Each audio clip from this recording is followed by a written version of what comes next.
বাংলাদেশি কমিউনিটির গর্ব শমা সাঈদ আরও বড় দায়িত্বের পথে।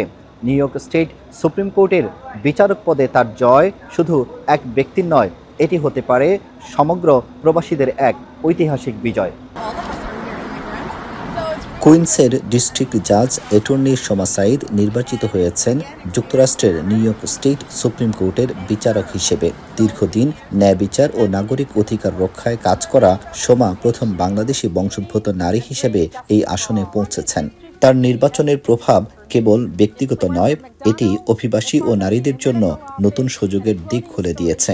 সব বাংলাদেশিরা জয়ী, কারণ প্রথম Bangladeshi American justice in the USA elected justice in the USA. আমি মনে করি এটা আমাদের কমিউনিটির জন্য গর্ব এবং এটা হবে এক ধরনের অ্যাসপিরেশন ফর নেক্সট জেনারেশন।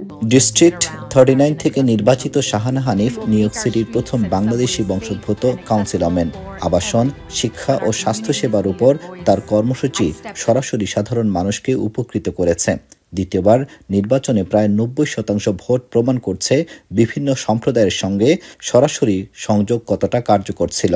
আমাদের কি কি লেবার প্রোটেকশন আছে, এটা খুবই ইম্পর্টেন্ট, কারণ এখন ট্রাম্প যেভাবে ডিপোর্ট করতে চাচ্ছে, সব এমপ্লয়াররা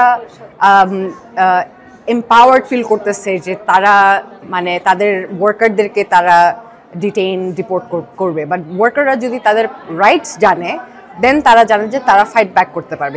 শাহানা ও শমা এখানেই থেমে থাকবেন না। তাদের সাফল্য চোখে আঙ্গুল দিয়ে দেখিয়ে দিয়েছে দক্ষতা, নেতৃত্ব ও সমাজসেবা দিয়ে বাংলাদেশি নারীরাও বড় রাজনৈতিক ও আইনি দায়িত্ব পালন করতে পারে।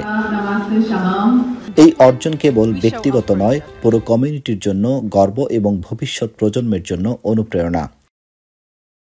আব্দুল আহাদ, এখন নিউ ইয়র্ক, যুক্তরাষ্ট্র।